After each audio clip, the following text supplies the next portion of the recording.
So our boy Tom Lee, he is back at it again with a crazy stock market prediction for the end of this year for November and December, saying, look, even though stocks are up over 20% year to date, this is a NASDAQ, by the way, even though we're up over 20%, he is expecting a very, very strong rally into year end. Let's listen to his latest interview on CNBC, breaking down what he thinks. I kind of hold my breath after some of your forecasts, because a lot of times I think no way, and then it's always seemed you have not been really wrong yet in any significant way.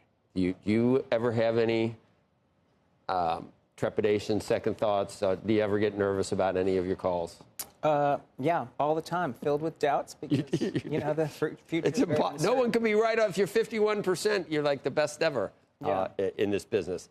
You're still bullish, even though you talk about last week a little wobble in some stocks. Sell on the news because of China.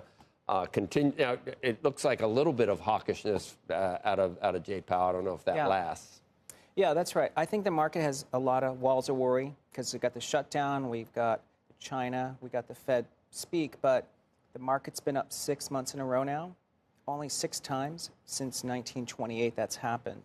So if you look at November, we're up 5 or 6 times. And in 1942, it was flat. So basically, November should be really strong. I think at least 200 points on the S&P. So maybe for November. Yeah, maybe even 250. So maybe we get to 71. See, that's a call that I just wish you wouldn't make a call like that, right? Well, you could 250 into 3% if that makes you feel better. It does make me feel a little bit better, because 250 points to say in November, 250 points. You're giving a time and a size. But maybe we wobble the first couple weeks just to digest all the gains. Yeah, that's what I saw in your notes. So initially there could be some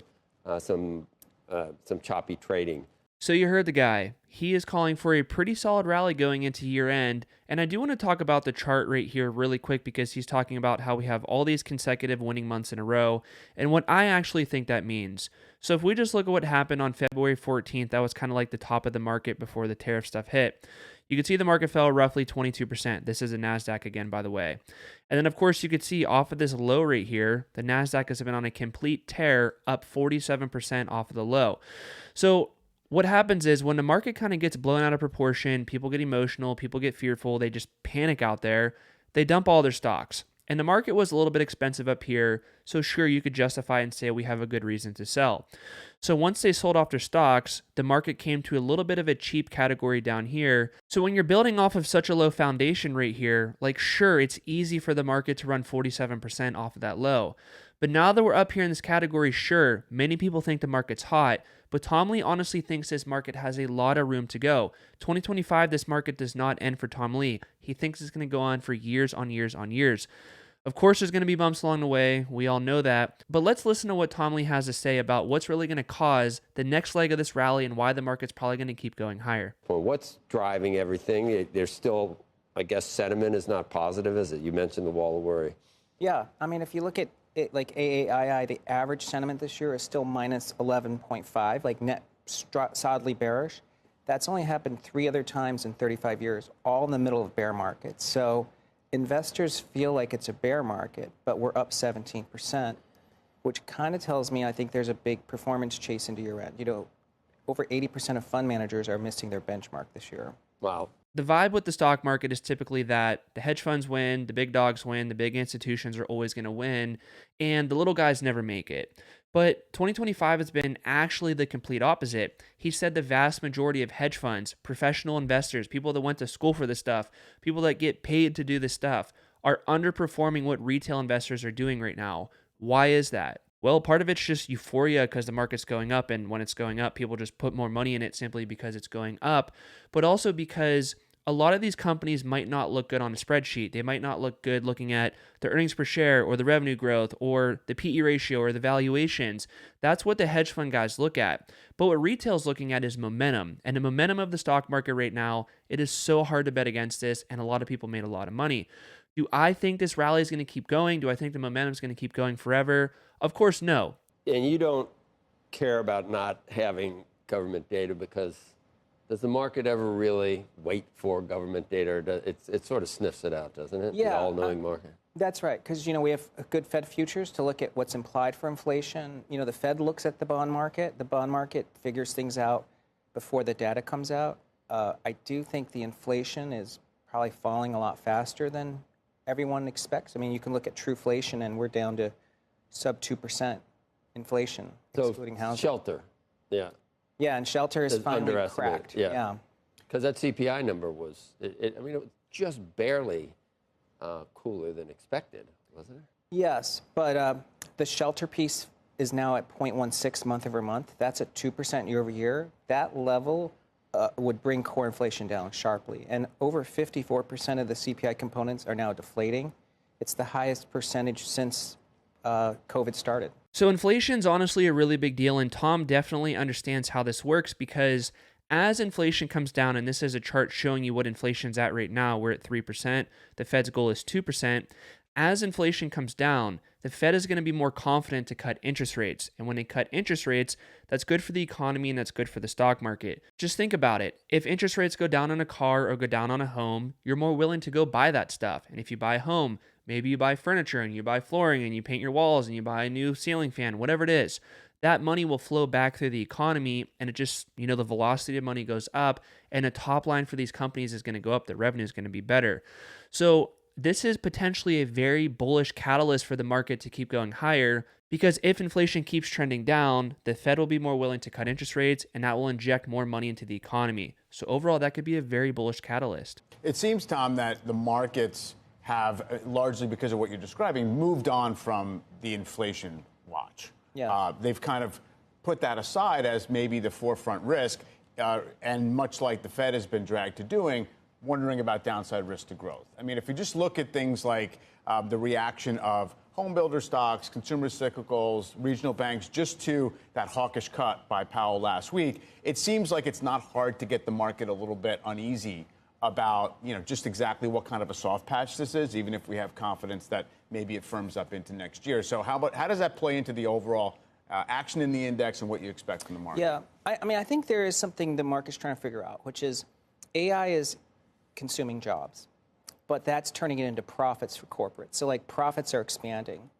And then we have profit margins have actually been going up in the middle of tariffs. So how are companies able to take 70% of the tariff hit, but margins are going up? So there must be a productivity boom somewhere. And then we have, like you said, $7 trillion of cash on the sidelines, but we have high rates. And so the Fed, I kind of think, is trying to not overheat the economy, but we know that you just point out, like, housing's in big trouble. So I would say it makes sense if inflation's in a good place and jobs aren't really strengthening for cuts to happen, and that would be really dovish. So I think that sort of comes together before the end of the year. So the whole labor market weakness thing, that's what Jerome Powell is honestly worried about. Like if he's losing sleep at night about something, he is not really worried about inflation, which is what Tommy's saying, and I agree with that. Jerome Powell at the Fed is worried about the labor market taking a crap on us, simply because AI is becoming so good, it's helping companies be more efficient, and when people get laid off, they quit, they get fired, whatever it may be, these CEOs are not as willing to hire people back because now that they have AI, maybe AI agents, whatever AI they incorporate into their business, that business can now do the same amount of work, but with less human workers. So this is going to be a very dynamic situation out there in the labor market. And if I was Jerome Powell, to be honest with you, I would probably keep cutting interest rates because AI is only going to get better. It's only going to get more efficient. It's only going to get more powerful. And every CEO, they want to boost their earnings per share in the form of more revenue and more efficiency within a business. More efficiency in the form of AI, that's going to give them more earnings per share. Then the stock price will go up. They all get paid when their stock go up. They get stock options and stuff like that. So companies are going to continue to embrace AI to the fullest extent of what they could possibly do. But like I said, once these people get laid off, it's going to be harder to find a job. So I do think it's critical right now to cut interest rates to try to get in front of that labor market weakness before it kind of gets too bad. So you figure no problem with 7,000 by the end of the year, more likely something even above that in your view? Like what, like 7,300? Yeah, I mean, maybe 7,300, 7,500. 7,500. Yeah, so we still, in December, we would build on those November gains. See, Santoli's like, no way. No, I don't say no way. I'm open-minded to how far bull markets can go, right? Strong years end strong. We all know about that. The one piece of it I think it's worth kind of struggling with a little bit, though, Tom, is you can look at the AAI surveys, kind of what people are saying, and then you see, equity exposures in, Bank of America private client accounts are basically at their highs, right? So people have kind of, in aggregate, been riding this to some degree. And then you see a lot of what we've talked about in the last several months of, this kind of upwelling of speculative action in non-profitable tech stocks, low-quality equities leading. That's not the Mag 7. That's like a lot of other marginal stuff. So how do you jibe that with that sense that people are still skeptical? Yeah, I mean, one, we know there must be skepticism because if people were bullish, the institutional fund managers should have better performance. But as you know, this is one of the worst years for fund managers in almost 30 years. I think that there is also kind of problems in private markets. So I think private credit is doing terribly, and I think a lot of LPs in alternative funds, whether it's venture or private equity, are pretty disappointed by their returns, like the 5 years into now. But the stock market's done well. So I think that there is bearishness because like private equity hasn't come through and fund managers are doing badly. But you're right, the ones who stuck with public stocks are doing well. So many people have been betting against this market for the last couple of years now, saying that AI is a bubble, AI is not going to make it.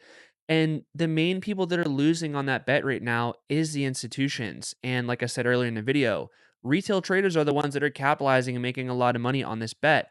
And, when you're getting 22% returns in 1 year, it's like, how do you beat that as a hedge fund guy? Or how do you beat that as really anybody else? And then if we look at the 5-year return on this market, like 112% for the NASDAQ, that is extremely good and that is very untypical.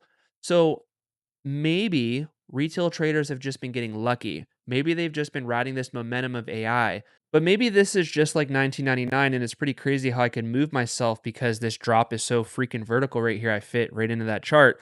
But look at what happened when the market blew off the top March 9th of the year 2000. Just a few months later, the market was down 67%. Okay. Look at how fast that went. From March of 2000 to May of 2000, that is 2 months. The market fell 67%. Literally, think about that. In 2 months, the NASDAQ went down 67%. That's pretty crazy, right? Like, look at this massive rally pumping into that, though. Like, if we just run this on a chart, let's just go from August 18th of 1999 until March of 2000. The market ran up 100% in just a few months, and then literally 3 months later, down 67%. So is this happening right now? Do I think that the market that we're in right now is going to look like this maybe next year? In my opinion, no. I think that the market, let me get myself out of the way. I think that yes, the market's definitely expensive, but I don't think that it's in a bubble territory like it was in 2000. Yes, I think that, it's good to take a breather. We're blowing off the top here a little bit, it looks like, but that's normal. That's healthy. And the last thing I want to do is throw a trend line on this chart just to show you where I think the market's going to go into the future. So this trend line, the yellow line, is going to correspond to what the earnings per share growth of the companies within the NASDAQ are doing. So think of this line right here as gravity. This is called reversion to the mean. The market's above it, goes back down to the mean line of growth. Markets below it, it reverts back to the mean on the upside. A little bit cheap here, goes back up. A little bit expensive here, it's probably going to go back down. So understand that, yes, you caught a big run here. We're all doing good. We all made a lot of money. But if the market gives a little bit back, that's 100% healthy. Maybe it's going to give back 10%. Maybe it's going to give back 20%. Whatever it is, be prepared for that. Don't be over leveraged in your portfolio right now. But if you buy good companies at the right price and you do stock options in a responsible way, you don't get too much leverage, you don't wipe yourself out when a market goes down, you're going to be just fine. So if you got value from this video, definitely go like and subscribe. It really helps out the channel a lot.